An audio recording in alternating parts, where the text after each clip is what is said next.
কি মিষ্টি ডাবের জল! তুমি আমার বড় উপকার করলে গোপাল। আমার শরীর এখন অনেকটাই সুস্থ লাগছে। বলো গোপাল, তুমি কি চাও? কি বলছেন রানীমা? বাড়ির গাছের ডাবের জল মিষ্টি, এটা হলো আমার সৌভাগ্য রানীমা। সেই ডাবের জল রানীমা খেয়ে সুস্থ হবেন, এটা হলো আমার পরম সৌভাগ্য। রানীমা খুশি হয়েছেন, এটি হলো আমার অতি পরম সৌভাগ্য। তবে গোপাল, তোমাকে কিন্তু রোজ 2টি করে ডাব নিয়ে আসতে হবে রানীমার জন্য। কি পারবে তো? বলেন কি মহারাজ, এই সামান্য কাজটুকু করতে পারবো না? নিশ্চয়ই আমি ডাব নিয়ে আসবো মহারাজ। তো মাথা বিগড়লে মাথা ঠান্ডা করে না। হ্যাঁ, আমি তোমার মাথা ঠান্ডা করার কথা ভাবছি না গিন্নি। কি? শোনো, ডাব অনেক হয়েছে, কিছু ডাব পেড়ে নিয়ে যাই মহারাজের জন্য।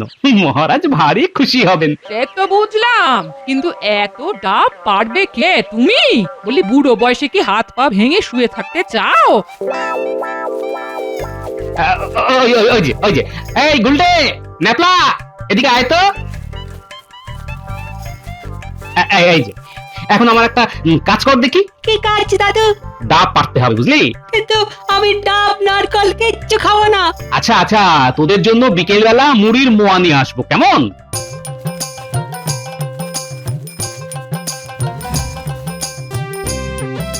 এটা নিয়ে এলাম গো।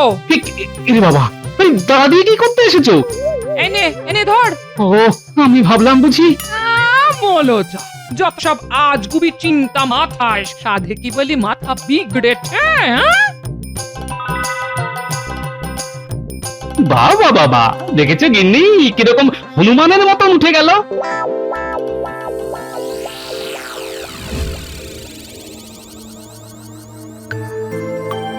কি ব্যাপার রানী?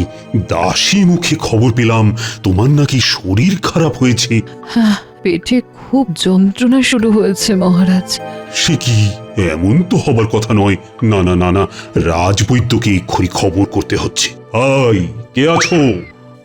এক্ষুনি রাজবৈদ্যকে খবর দাও, বলো এক্ষুনি রানীমার অন্দরমহলে চলে আসতে। রানীমার শরীর ভালো নেই। আজ্ঞে মহারাজ।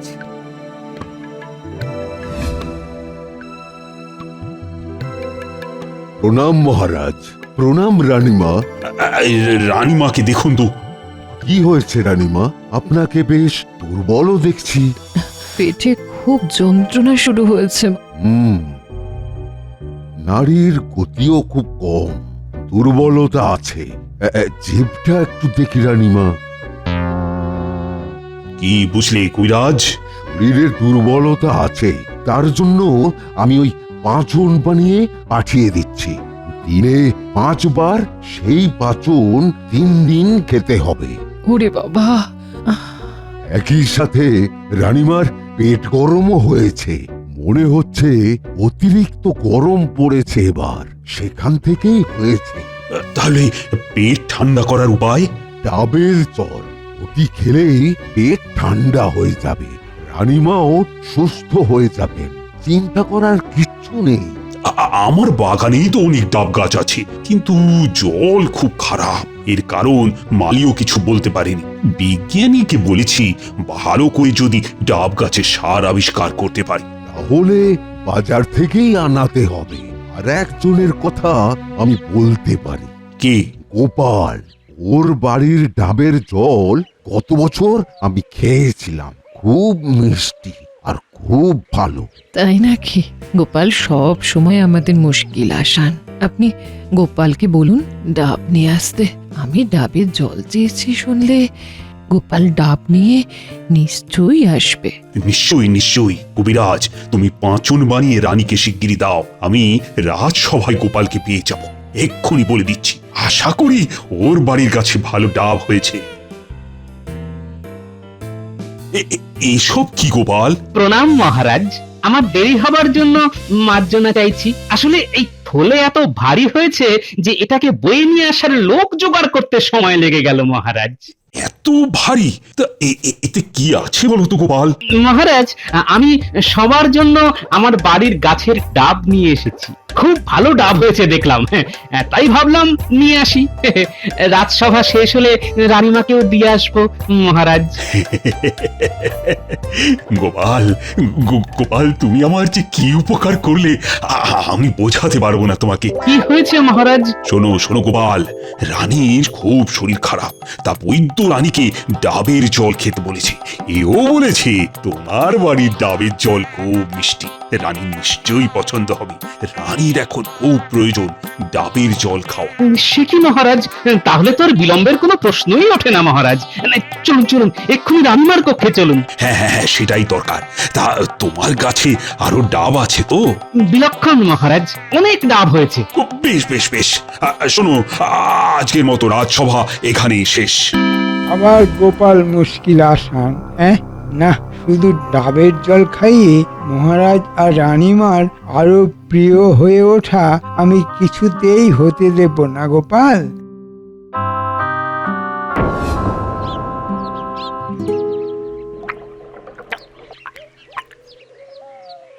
কি মিষ্টি ডাবের জল! তুমি আমার বড় উপকার করলে গোপাল। আমার শরীর এখন অনেকটাই সুস্থ লাগছে। বলো গোপাল, তুমি কি চাও? কি বলছেন রানীমা, বাড়ির গাছের ডাবের জল মিষ্টি, এটা হলো আমার সৌভাগ্য রানীমা। সেই ডাবের জল রানীমা খেয়ে সুস্থ হবেন, এটা হলো আমার পরম সৌভাগ্য। রানীমা খুশি হয়েছেন, এটি হলো আমার অতি পরম সৌভাগ্য। তবে গোপাল, তোমাকে কিন্তু রোজ 2টি করে ডাব নিয়ে আসতে হবে রানীমার জন্য। কি পারবে তো?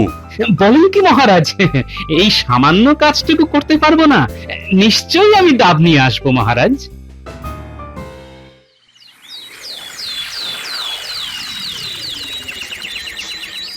গোপাল, তোমার কাছে আমি বিশেষভাবে কৃতজ্ঞ।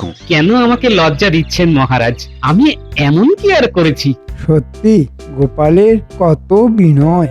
মহারাজ, কথা মতো আমি 2খানি ডাব রানীমার কাছে পৌঁছে দিয়ে রাজসভায় এসেছি। রানীমা বেশ ভালো আছেন। মহারাজ, রানীমাকে রোজ কি ডাবের জল খেতেই হবে? কবিরাজ, তুমি বলো। মহারাজ, ডাবের জল পেটের এবং কোষ্ঠের জন্য ভীষণ উপকারী। তাই রানীমা রোজ যদি কিছুদিন ওই ডাবের জল খেয়ে যেতে পারে, তাহলে রানীমার খুব উপকার হয়। নিশ্চয়ই নিশ্চয়ই।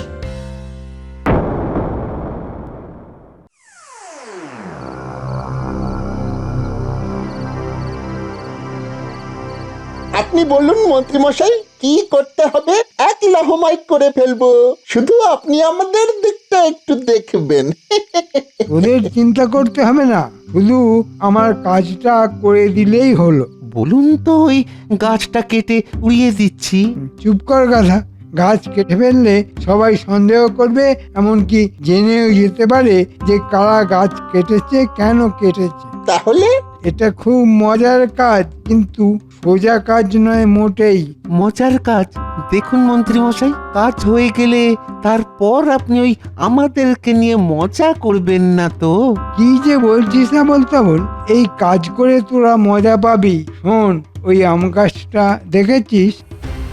হ্যাঁ, ওই গাছে উঠে ঘাপটি মেরে বসে থাকবি, আর দেখিস কেউ যেন দেখতে না পায়। তারপর কি করতে হবে? কোনো লোকজন এদিকে এই ডাব গাছের সামনে এলেই আম গাছ থেকে ওই ডাব গাছে গুলতে ছুঁড়ে ডাব ফেলতে হবে, তাহলে লোকজন ভূতের ভয় পেয়ে যাবে। এই কাজ এ তো আমরা কত করেছি। আমার হাতের নিশানায় একটা ডাবও বাদ যায় না। বাহ বাহ! হ্যাঁ, এটা খুব মজার কাজ। সবাই ভাববে যে ডাব গাছে ভূত আছে। তাহলে কাল সকাল থেকেই কাজে লেগে পড়। শুধু একটা কথা লক্ষ্য রাখবি, গোপাল বা ওর কোনো নাতি পুতিদের সঙ্গে এটা করবি না, তাহলে কিন্তু ওরা বুঝে যাবে। বুঝতে পারলে? হ্যাঁ, খুব বুঝেছি। তোদের সাথে পরে দেখা হবে, এখন কাজে লেগে পড়।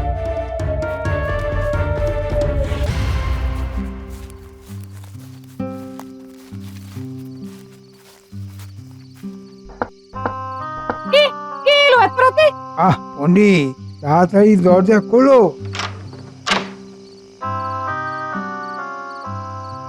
কি ব্যাপার মন্ত্রীমশাই, এত রাতে? শোনো পণ্ডিত, গোপালের ডাবের জল নিয়ে এত আদিক্ষেতা আমার বরদাস্ত হচ্ছে না। হ্যাঁ, কিন্তু আমি কি করতে পারি? অনেক কিছু, ভালো করে বোঝো। মহারাজের বাগানে ডাবের জল একেবারেই পানসে। এখন কোনোভাবে গোপালের বাড়ি থেকে ওই ডাব নিয়ে আসা যদি আটকানো যায়। তাহলে মহারাজ মন্ত্রীমশাইকে বরাদ দেবে বাজার থেকে রানীর জন্য ডাব নিয়ে আসতে।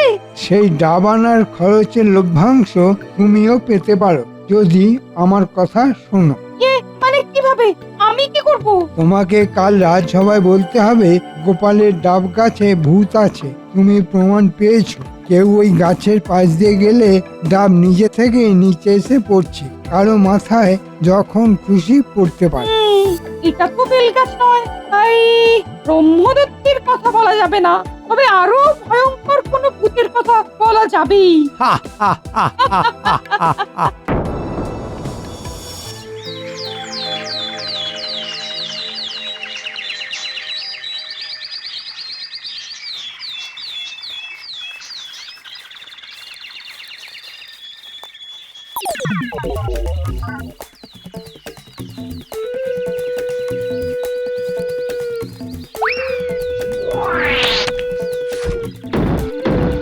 রে বাবা, খুব জোর বেঁচে গেছি, আর একটু হলেই তো মাথায় পড়তো। চল যাওয়া যাক। ওরে বাবারে, গেছি রে, ওরে বাবারে, ওরে বাবারে, ওরে বাবারে। এ আবার কিরকম ভৌতিক কাণ্ড রে, এভাবে ডাব পড়তে তো কোনোদিন দেখিনি। চল চল চল, শিগগির শিগগির এখান থেকে চল। কি ব্যাপার, তোমরা এই সকাল সকাল দৌড়ে দৌড়ে কোথায় যাচ্ছ? পণ্ডিত মশাই, আপনাকে আপনাকে পেয়ে ভালো হয়েছে। আচ্ছা আচ্ছা, ওই গোপালের বাড়ির সামনে যে ডাব গাছ দেখা যাচ্ছে। হ্যাঁ, দেখতে পাচ্ছি। ওই গাছে নিকাত ভূত আছে। সে কি, নারকল গাছে ভূত? বেল গাছেই তো থাকে শুনেছি। এ কি, তোমার মাথা দেখছি আলুর মতন ফুলে গেছে। ডাব ডাব আমার মাথায় পড়েছে। আচ্ছা, তোমরা চলো আমার সাথে, দেখা যাক। ঘটা তৈরি। হ্যাঁ, দেখিস এমন ভাবে কুলতি ছুটতে হবে যাতে ওই পণ্ডিতের পায়ের কাছে ডাব পড়ে। ওরে বাবারে, ওরে বাবারে, এই এই ডাব গাছে সত্যি ভূত আছে। পালা এখান থেকে, পালা। আমি যা বলার তার সবাই বলবো, তোমরা চিন্তা করো না, ওই গাছে সত্যি ভূত আছে। কিন্তু এ কি করে সম্ভব মহারাজ? আমি আমার নাতিদের দিয়ে রোজ ডাব পাড়াচ্ছি, কই কোথাও তো কোনো সমস্যা নেই। গোপাল, এ কথা কেউ বলছে না যে তুমি ভূত পোষো, কিন্তু ওই গাছে ভূত আছে এটা প্রমাণিত। কি বলো পণ্ডিত? প্রথমেই বলি মহারাজ, আমি 100% নিশ্চিত ওই গাছে ভূত আছে। আমি নিজে দেখেছি। পণ্ডিত, তুমি নিজে দিনের বেলা ভূত দেখলে? গোপাল, ব্যাঘাত ঘটিও না। ভূত নয়, ভূত নয়, ভূতের খেলা দেখেছি। শুধু আমি একা নই, আরো দুজন আমার সাথে ছিল। তাদের মধ্যে একজন ভূতের ছোড়ার ডাবে জখম হয়েছে পর্যন্ত। ভূত আমাকেও আক্রমণ করেছিল। আচ্ছা পণ্ডিত, তুমি অত সকালে আমার বাড়ির সামনে নারকেল গাছ দেখতে এসেছিলে বুঝি? না মানে কোনোদিন তো এই সময় তোমাকে ওখানে দেখা যায় না, তাই বলছি আর কি। কি বলবো বলো তো গোপাল, আমি যে তোমার বাড়িতেই যাচ্ছিলাম, ভাবলাম যাই একটু গোপালের বাড়িতে গেলে গোপাল নিশ্চয়ই আমাকে একটু ডাবের জল খাওয়ার অনুরোধ করবে, কিন্তু তোমার গাছের ভূত যে হিল পাটকেলের মতন ডাব তুলে মারবে তা কি করে বুঝবো বলো? বেশ, তা কারা ছিল তোমার সাথে? কি জানো গোপাল, আমার পিঠটা পুঁতে নিয়ে আমি তো আর ভূতের ওঝা নই, তবে তুমি চাইলে তারা নিশ্চয়ই রাজসভায় এসে রাজাকে বলবে। মহারাজ, আমার মনে হচ্ছে সত্যি ওই গাছে ভূত আছে, আর সবার মঙ্গলের জন্য ওই গাছ কেটে ফেলাই উচিত। কিন্তু ডাবের জল বড় মিষ্টি, রানীর খুব উপকার হয়েছে। আপনি কিচ্ছু চিন্তা করবেন না মহারাজ, আমি খুব ভালো বাজারের সেরা মিষ্টি ডাব রানীমার জন্য নিয়ে আসবো। প্রথম কথা মহারাজ, আমি বিশ্বাস করি না ওই গাছে ভূত আছে। গোপাল, কথাটা বিশ্বাস বা অবিশ্বাস নয়, কিন্তু মহারাজ তাহলে আজকেই কাঠুরে নিয়ে যাচ্ছি গাছ কাটার জন্য। না না না না, আজকেই দরকার নেই। আমি কালকে পর্যন্ত দেখতে চাই। আমিও জানতে চাই মহারাজ, সত্যি ওখানে ভূত আছে কিনা।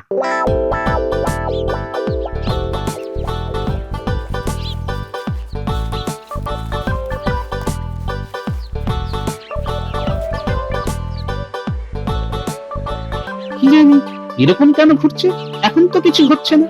মনে হচ্ছে ভূতের কোনো উদ্দেশ্য আছে আমার গাছটিকে নষ্ট করা। নজর রাখতে হবে। এসে গেছি সব। এই নে মুরগির মোয়া।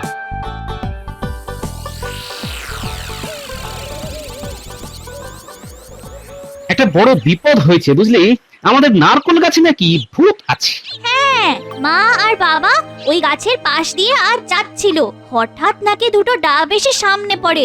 আবার ফেরার সময়ও একই কাণ্ড হয়েছে। মা বাবা খুব ভয় পেয়ে গেছে। না না, কিন্তু আমি ভাবছি এতে ভয় পাবার কিছু নেই, মানে ভূতের ভয়। কিন্তু কেউ ভূত হয়ে চুপি চুপি লোকজনকে ভয় দেখাচ্ছে কিনা সেটাও দেখতে হবে বুঝলি। তাহলে আমরা একটু লক্ষ্য রাখি দূর থেকে কেউ এরকম কিছু করছে কিনা। হ্যাঁ, সবাই একটু লক্ষ্য রাখিস তো।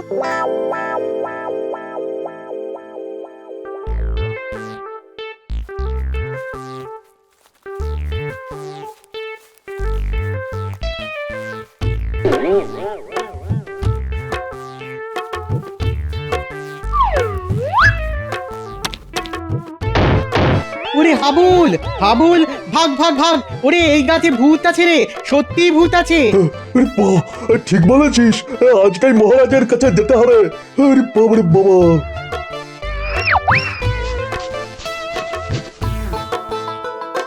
তোরা ঠিক দেখেছিস?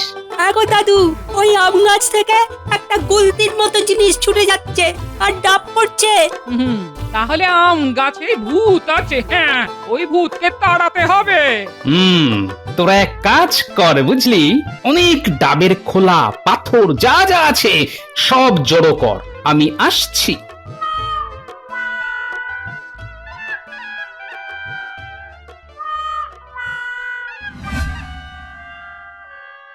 যা শুনছি আর যা বুঝছি, আজকেই আমাদের কাজ শেষ। আর মন্ত্রী মশাই আমাদেরকে অনেক মোহর বকশিস দেবে বলেছে। কাজ করছি বটে, কিন্তু মন্ত্রীর কথায় কোনো বিশ্বাস নেই বুঝলি, যতক্ষণ হাতে করে না দিচ্ছে। এই রে, এ কি? এই ডাব পাথর আমাদের দিকে উড়ে আসছে। ঘটা পরিবারে গেছি রে। বাঁচাও, বাপ রে বাপ। বাঁচাও, বাঁচাও, বাপ রে বাঁচাও।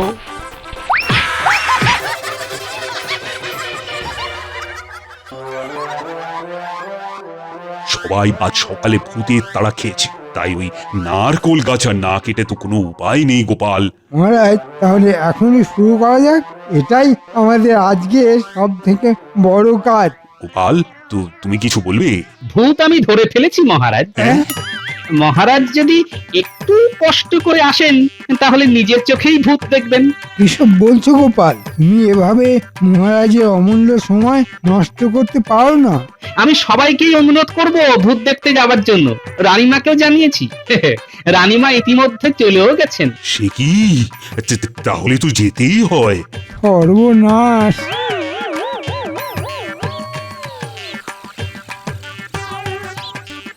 মহারাজ, এই হলো আপনার ভূত। ভূতেদের নাম বটা আর ঘটা। এই আম গাছে লুকিয়ে গুলতি ছুঁড়ে ডাব ফেলে লোকজনকে ভয় দেখানোই ওদের কাজ ছিল। ওদের কারসাজি আমার এই নাতি নাতনিরা ধরে ফেলেছে। কেন কেন তোরা এরকম করছিলিস? মহারাজ, এদেরকে জিজ্ঞাসা করুন কে ওদের এমন করতে বলেছিল। আমাদের মাফ করে দিন মহারাজ, আর কখনো এরকম করব না। এই মন্ত্রী মশাই আমাদের লোভ দেখিয়ে এরকম করতে বলেছিল, যাতে এই গোপাল দাদার এই কাজ কাটা পড়ে। মন্ত্রী, তুমি এরকম বলেছো কেন? না মহারাজ, আমি এরকম বলতে যাব কেন? এই পণ্ডিত বলছিল ওই গাছে ভূত আছে। মন্ত্রী মশাই, আপনি আমাকে কেন জ্বালাচ্ছেন এর মধ্যে? হ্যাঁ মহারাজ, আমি ভুল করেছি। এই মন্ত্রী আমাকে বলেছিল, আমিও লোভের মোহে পড়েছিলাম। পণ্ডিত তুমি? আসলে মন্ত্রী সহ্য হচ্ছিল না যে গোপালের আনা ডাবের জল খেয়ে আপনি সুস্থ হয়েছেন। মন্ত্রী ভেবেছিল ওই গাছ কাটা হলে বাজার থেকে ডাব নিয়ে আসবে আপনার জন্য, হাতে সে কিছু কামাবে। পণ্ডিত, তুমি এখান থেকে চলে যাও। 7 দিন তুমি এই রাজসভায় আসবে না, এটাই তোমার শাস্তি। আজ্ঞে মহারাজ। সমস্ত মিথ্যে কথা, সব গোপালের ষড়যন্ত্র। তাই নাকি মন্ত্রী? তা তুমি কবে থেকে মহান হলে? এখন তোমার কি শাস্তি হয় সেটাই আমি ভাবছি। মহারাজ, মন্ত্রী মশাই যখন সবাইকে ভূতের ভয় দেখিয়েছে, তখন তাকেই ভূত বানালে কেমন হয়? ঠিক বলেছ গোপাল। আমার কাছে চুনও আছে আর আলকাতরাও আছে। শুভস্য শীঘ্রম নিয়ে আসা হোক। মহারাজ, এসব কি? তোমার পাপের শাস্তি মন্ত্রী। এই ডাব গাছের সামনে আগামী 1 পক্ষ তোমাকে সারা দিন ভূত সেজে দাঁড়িয়ে থাকতে হবে। ওরে বাবা, ওরে বাবা, মহারাজ, মহারাজ আমাকে ক্ষমা করে দিন, আমাকে ক্ষমা করে দিন।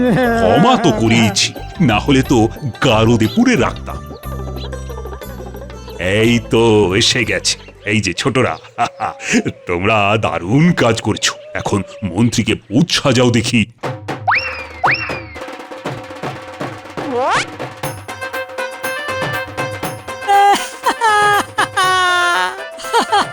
লাগা লাগা লাগা, পুরো ভূত লাগছে।